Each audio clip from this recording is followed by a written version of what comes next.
जो हिंसा करता हो, जिसके जीवन में अत्याचार हो, अनाचार हो, पापाचार हो,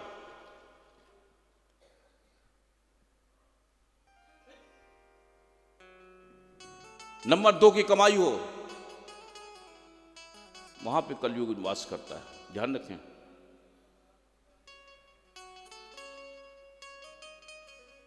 कलयुग का स्वभाव है हत्या करना, अत्याचार करना, ये स्वभाव है, पाप करवाना। स्वभाव को तो ब्रह्मा जी भी नहीं बदल सकते महाराज किसी का भी, जो प्रारंभ में लिख दिया लिख दिया। कहले तुम इसको नहीं मार सकते और मेरे राज में कोई हिंसा नहीं हो सकती, तो तुम्हें यहां से जाना पड़ेगा। महाराज परीक्षित ने जब कलयुग से कहा, कलयुग ने कहा, तलवार निकाल ली महाराज परीक्षित ने, क्योंकि परीक्षित के शासन काल में कोई हिंसा, कोई पाप नहीं हो सकता था। जैसे राम के समय में था राम राज्य, उसी प्रकार से परीक्षित ने भी महाराज चक्रवर्ती सम्राट थे, उस समय में कोई भी पाप धरती पर नहीं होता था, लोग डरते थे करते हुए। और कलयुग को कहा, कहने लगे तुम्हें ये जगह छोड़ के जानी पड़ेगी। कहने लगे महाराज मैं तो नहीं जाऊंगा, और कहाँ जाऊं, मेरे रहने की स्थान बता दो। अभ्यार्थस्तस्तदा तस्मै स्थानानि कलये ददौ दूतं पानहं स्त्रियः सूना यत्रा धर्म शत्रुविदः। जब स्थान मांगे कलयुग ने कि मैं कहाँ रहूं, तो परीक्षित ने पहले 4 स्थान दिए। जहां जुआ खेला जाता हो, जहां शराब पी जाती हो, जहां हिंसा हो, और जहां वेश्यावृत्ति स्त्री संग होता हो, वहां पे कलयुग वास करता है। क्या दिया? दूतम पानम स्त्रियः सूना, 4 जगह दी पहले। कह रहे नहीं महाराज मेरा काम नहीं चलेगा, एक जगह और दे दो। तब महाराज परीक्षित ने, जाओ तुम्हें मैं सोना देता हूं, उसमें वास करो। अब माताएं घबरा जाती है महाराज। सबसे पहली बात देखिए कि सोना में कलयुग का वास। अब माताओं की, हमारी बहनों को सबसे ज्यादा प्रिय क्या होता है, कहने की जरूरत नहीं है। ये महाराज हमारे समक्ष तो बैठे में, और ये बात बुरा नहीं लगना चाहिए, लेकिन वाकई में ये मैं नहीं कह रहा हूं, ये भागवत जी कहते हैं, ये कथा कहती है कि कलयुग में सोने में कलयुग का वास है। अब ये सोना क्या प्रतीक है। आप इस सोने को सोना मत समझना।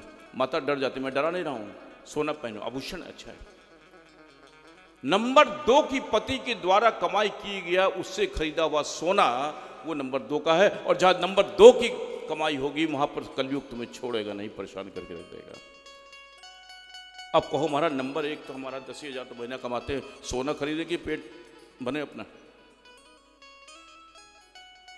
जैसा भी प्रभु ने दिया उसी में संतुष्ट रहना, लेकिन नंबर 2 की कमाई से महाराज पता नहीं किस रूप में महाराज वो तुम्हारे नंबर 2 किस रूप में सामने आएगा, तुम्हें पता ही नहीं चला। आज तो मुझे लग रहा है महाराज मैंने आज तो लाखों रुपए पीट लिया महाराज, जुए भी इतना जीत लिया, इतना सब कुछ हो गया, लेकिन कब निकलने वाला, कहाँ निकलने वाला है, अभी तो तुम बन लो महाराज, और कब रंग खोने जा रहे हो, गरीब होने वाले हो, तुम्हें पता ही नहीं किस रूप में, कब हमारी संतान महाराज अपाहिज हो जाए,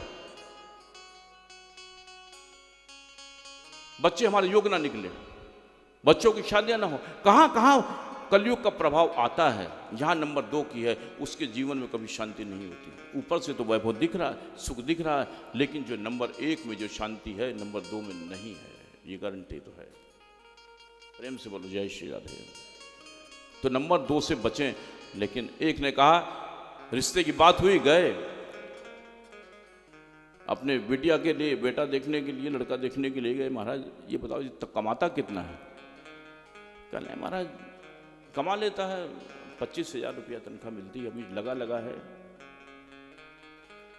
अच्छा 25,000 कमाते हैं, ये बताओ वो तो ठीक है कि नंबर 2 की कितनी है?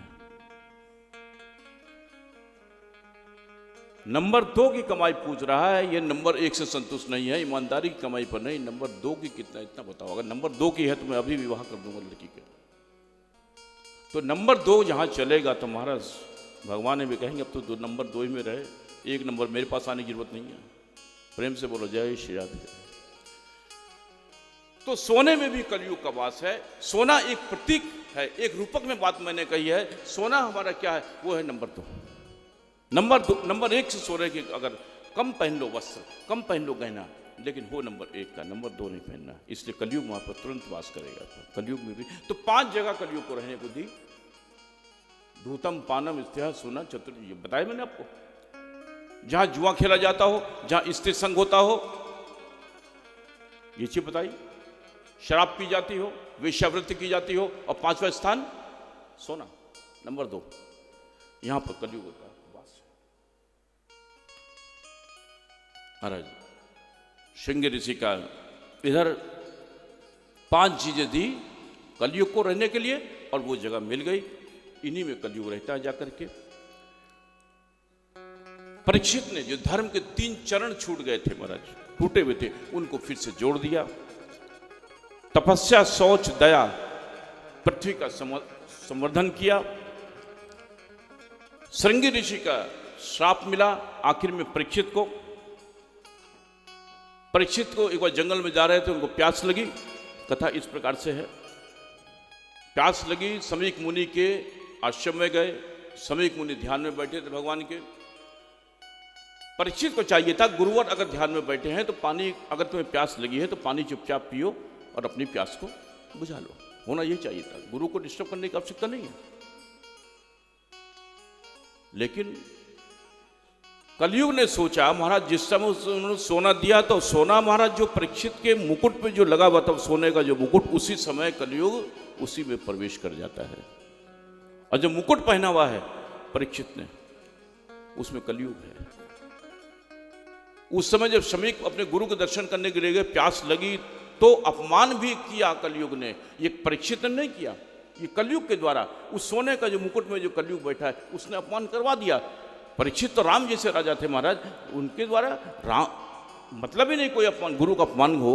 राम कितना ब्राह्मणों की और कितने गुरुओं की अपने कितना कदर करते थे। ऐसे ही परीक्षित महाराज के द्वारा पाप नहीं हुआ, ये कलयुग ने कराया। मरा हुआ सांप आश्रम में देखा, उस मरे हुए सांप को उठाया अपने बाण पर, और महाराज अपने गुरुदेव समीक मुनि के ऋषि जो थे उनके गले में डाल दिया, और अपमान करके अपनी राजधानी को फिर वापस आ जाते। जब वापस आए, इधर परीक्षित को श्राप हो गया। समीक मुनि के जो बेटे थे, पुत्र थे,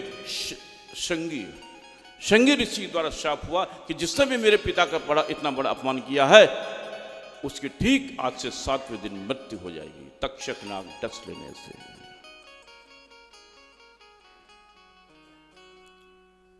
परीक्षित को पता लग गया। कैसे पता लगा? राजधानी गए,